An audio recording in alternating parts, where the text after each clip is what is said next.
Non-locality, yes. So welcome to the Miracles Healing open sessions, and I'm happy that you stay, that you are here, that you're present here. That's really lovely. And so the miracle healing practice that we have here, or open sessions, is like an exploration of science and of Course in Miracles, of healing principles, of miracle principles. And that is totally surprising also today. The idea of non-locality came to me reading the book of Dan Brown, and there's an episode where one of the characters is talking about this non-locality, and that's so lovely, because in quantum we know non-locality, quantum physics, we know non-locality too, with the idea of entanglement. Like one particle is in New York, one particle is in Europe, for instance. You do something to one particle and the other changes at the same time, exactly in the same way. So it's like, okay, how much proof do you need that everything, like there's literally one consciousness and it's not locatable at all? Now, like I referred to it in a moment ago in our time of Christ moment, it's like you can perfectly relate this to the holy instant, because the holy instant is in fact the moment where you recognize your non-locality. Literally, you're taken out of it. You're taken out of the idea of locality. You're taken out of the idea of time and space, your relationships, your world, your country, your town, your neighbor, your everything that you can point at is gone, because you don't hold any ideas about them in your mind, but to release them. Now here's the holy instant. You've been taken out of this construct into timelessness, into the fourth dimension, as Joel would say it, in the fourth dimension, and maybe more dimensions. Why not 9 dimensions? Taken out into the 9th dimension. So it's like you don't know what it is. You don't know, but you do. You think you know what it means to locate yourself, and you've built a whole world around the idea that you are locatable.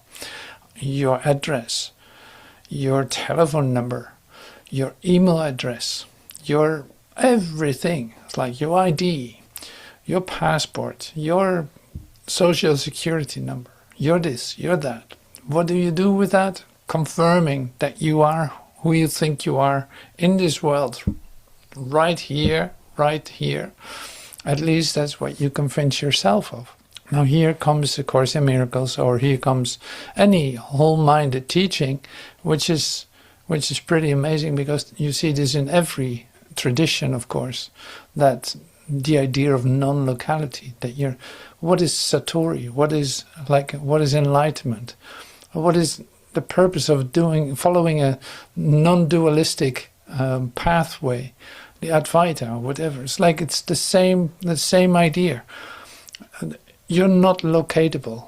You're going to be taken out of the construct that you find yourself in, because it's recognized more and more by you that this is an illusion, that this has no reality at all.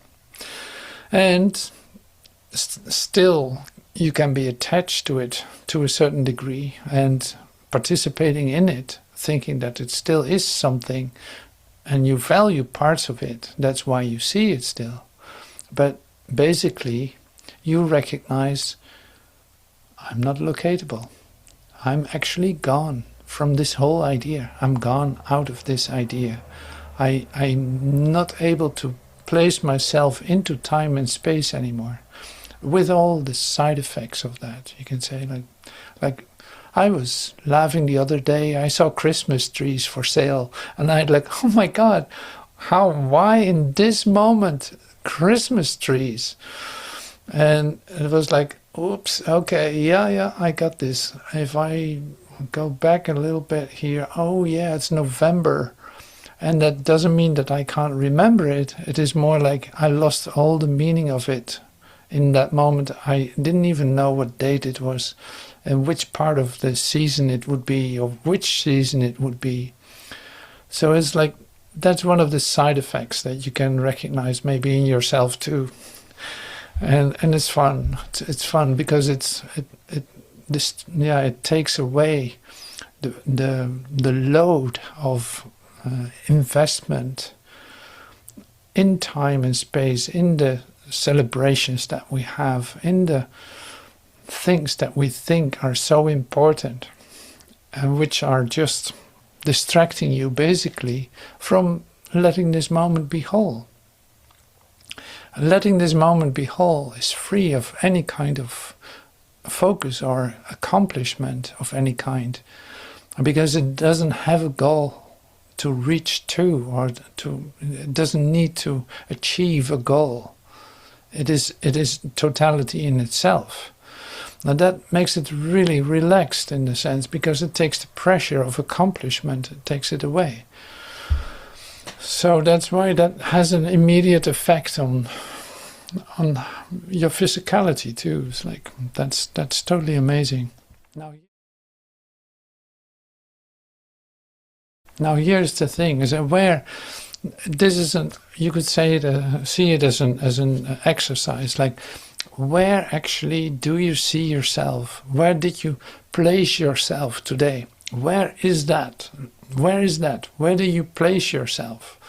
Like, where do you find yourself right now? Where is that? Where is that? Is that in your self-made location in time and space, and nailed into a time frame, or nailed into a continuity of time? Is that where you find yourself?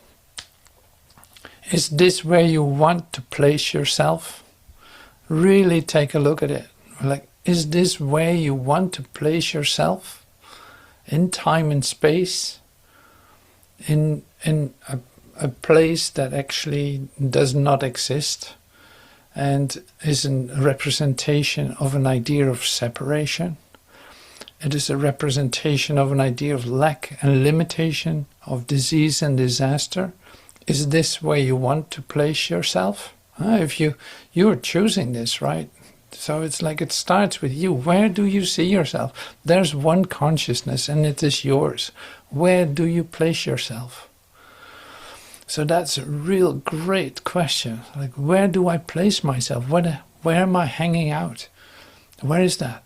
In this colorless place, in this pitiful place of limitation, sickness, pain, death, in this so sorry place of limitation, of lack, where everything hurts and everything seems to need something, where trust is gone, where doubt has entered in, where all of this is happening. Is this where you want to place yourself? And of course not. Of course not. So this is literally the call for the holy instant. That's why I emphasize it today, and it will come back a couple of times, because it's like, the holy instant is the real possibility in every moment, in every situation, in every encounter that you have. So you can say, like, one of the main characteristics of, at least we call it forgiveness in A Course in Miracles, is like, forgiveness sounds really like, also like a religious term. Has like forgiveness. Even in Christianity, there's an idea of forgiveness. You have to forgive your neighbor for what he did to you. That's a bit of the idea around it. Now we see in A Course in Miracles too, but it's like, you see, if somebody did something to you, it would be unforgivable. It would tie you to this one forever. if you think that there's such thing as someone else, if you think that there's such thing as someone you can point at with an address, with a telephone number, with a WhatsApp, with an who knows what. It's like as long as you think that there's someone there, you missed the opportunity for this holy instant and you haven't forgiven anything. So here's the great, incredible opportunity to become free of your investment in time and space, anything that you can point at, and recognize, in fact, your non-locality, recognizing that consciousness cannot attack itself. Try that. Now imagine yourself. Let's do another exercise. Imagine yourself as consciousness. It's like non-material, non-locatable, non-time related. This consciousness is everywhere all the time. Now imagine something that could attack consciousness. Like what on earth can attack consciousness? Yeah, if you found it, there's nothing. Nothing can attack consciousness. It's like, this is beautiful, but you don't realize it always. So here's another one. Oneness. If consciousness is one, if there's only one mind, and the mind of God, which we are a whole part of, if there's only the mind of God, if there's only totality and wholeness, what can possibly attack itself? What can attack you as a representative of oneness? The representation, the expression of oneness. You as the expression of oneness, your holiness, your mighty holiness. You as your holiness, connected to every aspect of creation. What can possibly attack you? It's really quiet now. I don't hear anything. Nothing can attack me. Of course not. Of course not. If there is only one, if I'm the manifestation of oneness, if I allow myself for this moment to be whole, to be one, what can possibly attack me? But truly, like, no, this is not a made-up thing. No, it is truth. Love is inevitable was one of the expressions that we heard. Love is inevitable. Now, why does love not have to defend itself? Because it's everything. It's whole. It is what everything is. It couldn't be anything else. It is what it is. It is love itself. It created everything because there is nothing else but love. Now, what can attack love? How could that possibly be? Except in your own imagination, if you start to use your directors as like, you did, you do.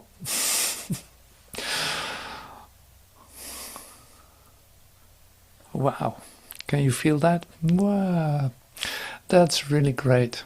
So it's like non-locatable is where the fun is. Finding yourself everywhere is where the fun is. And open to everything, receptive to everything, because you recognize this is a holy instant. This is a whole moment in time, not even in time. It is framed in time, it says as the expression. The holy instant is say a moment of eternity framed in time. So we are the representatives of the holy instant. If you allow that to occur, you can bring that here into time and space, as long as we believe there is such a thing. That's why it feels really good to experience a holy instant, because it is of a totally different frequency or nature than this empty shell that you find yourself in your humanhood, where grasping noises and hollow sounds and all this bleak, like it's not colorful at all, it's bleak. It is nothing really in itself. It's an imagination. It has no real thing. It has no real energy at all.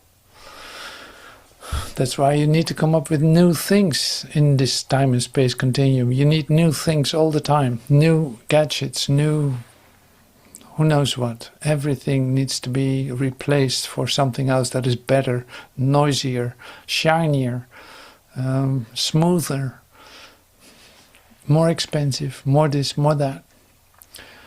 So it's like, well, of course it needs continuously something new. Now here we go back. Non-locatable. There's nothing, there's no one to point at. There's nothing to forgive in this experience of our holiness. There's nothing to forgive.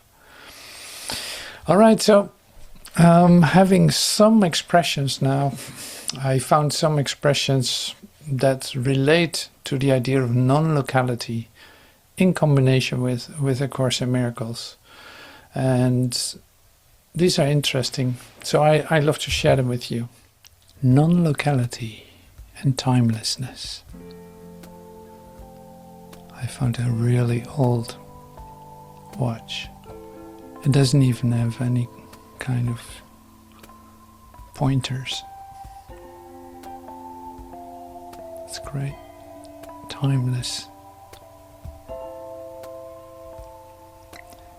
Oh yeah, some miracle expressions here, some miracle principles. Miracles rest on the law and order of eternity, not of time.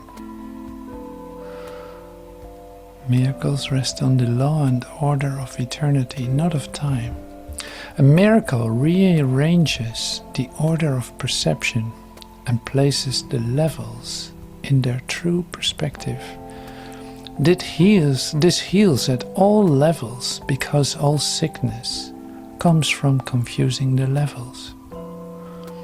See, I thought I want to put this one in there too, specifically because of the levels.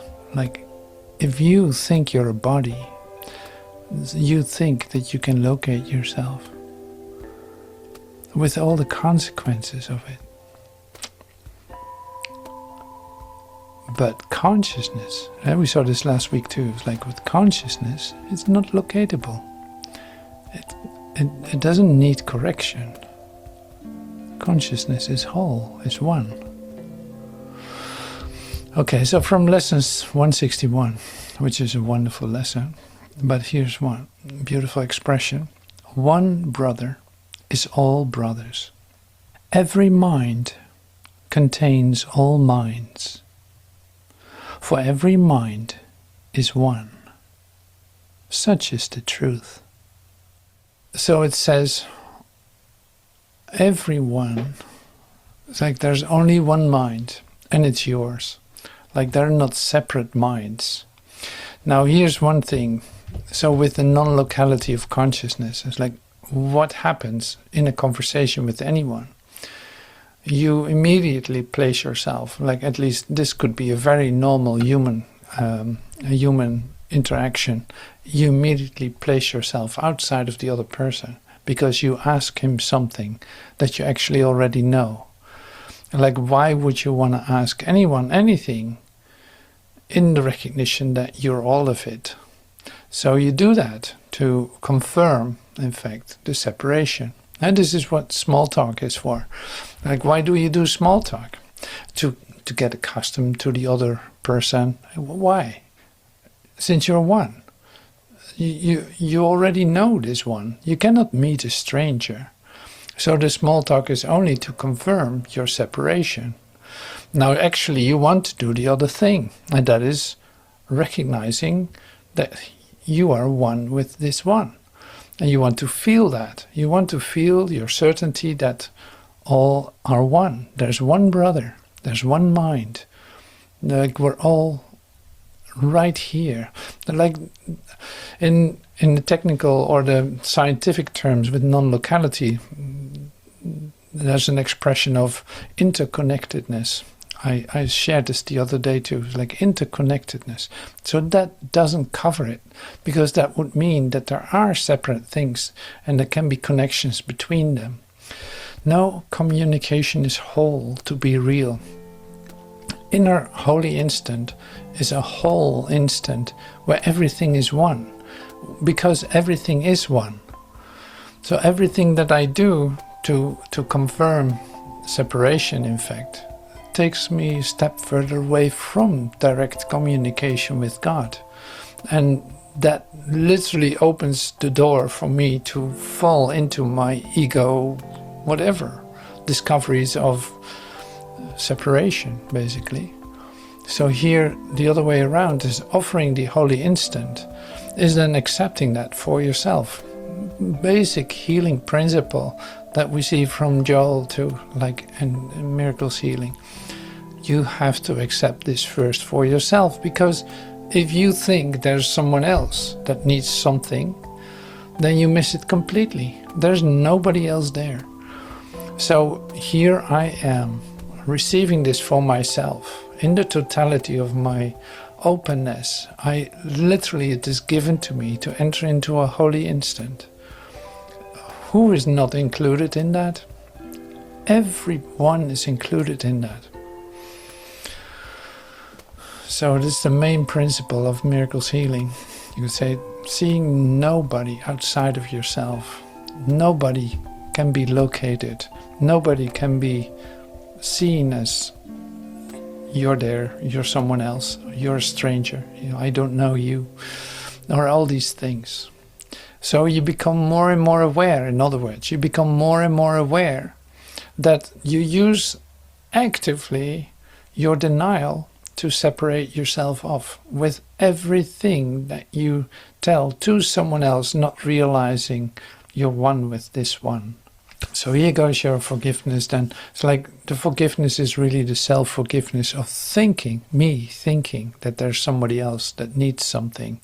So one brother is all brothers. I really love that. Every mind contains all minds, for every mind is one. Such is the truth. Well, we did this question. Where do you think consciousness is located? Is consciousness located in the human brain? You might have thought so. But isn't the brain an idea in the mind? Yeah, it is so. So consciousness cannot be located in the brain if the brain isn't even a real thing, while consciousness is real. Yeah, okay, I'm not going to do too much with this. Affirmation of non-locality. While A Course in Miracles does not use the term non-locality, a term drawn from quantum physics and philosophy of mind, its entire framework aligns with this concept by teaching a radical non-dualistic metaphysics. What does that mean? The mind is one. There is ultimately one Son of God, or Christ, whose mind remains whole and unseparated in reality, although it thinks it is fragmented into billions of separate individuals. That's the ego's dream. This means the true source of consciousness is universal and shared, which is the very definition of non-local consciousness. The world is an illusion. The physical world, including our localized experience in a body, is a projection, an attempt by the mind to make the illusory separation seem real, by stating that our reality is not physical and our true self is not a body. The miracles and forgiveness. The practice of the Course forgiveness is an act of recognizing the shared non-local nature of the self. When you forgive another, you are recognizing that the error, sin, attack, never truly happened because the real self is invulnerable and the separate guilty self is an illusion. This recognition heals both minds simultaneously because they are, in truth, one mind. A miracle is the instantaneousness effect of this shift in the non-local mind. And there's much more I could share about it. It is amazing how beautiful that comes together. And even in, of course, also other paths, like the Zen or whatever. It's like that all comes back together as the same experience. There's a universal experience that has nothing to do with location. It has nothing to do with creed, color, religion, with political ideas, with anything that separates or differentiates human beings from each other. Like it has nothing to do with that. This is about a universal experience, and it's given to you whenever you relinquish your judgment or your ideas about how everything is, your opinions, your view on this world. If you're willing to give that up, there's immediately a change, a shift into invisibility, into wholeness that is given to you. You can't make it. It's going to be given to you because you are part of it. Non-locality. The non-locality of you, of your consciousness, that is a whole part of everything that truly is. Love is inevitable. I love it. I love it. I think it's just great. Wonderful. Thank you.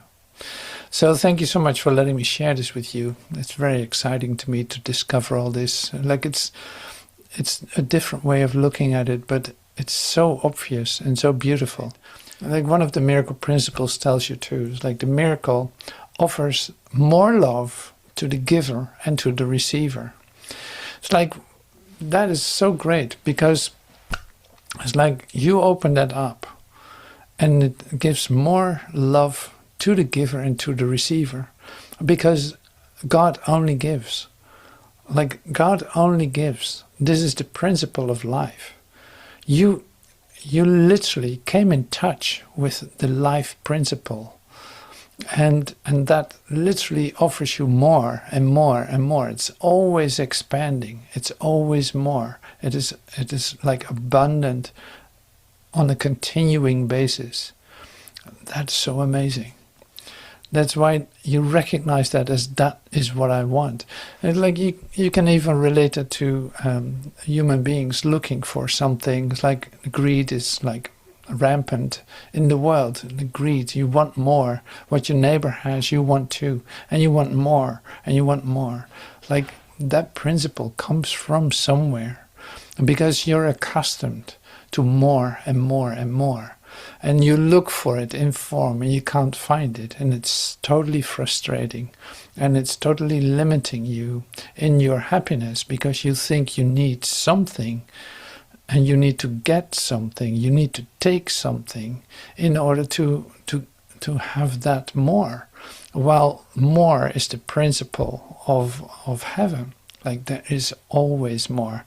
It is an expanding universe. Like it is an expanding expression of love, where creation is the foundation of that. All right, so thank you so much for letting me share this. And I open up our non-public part.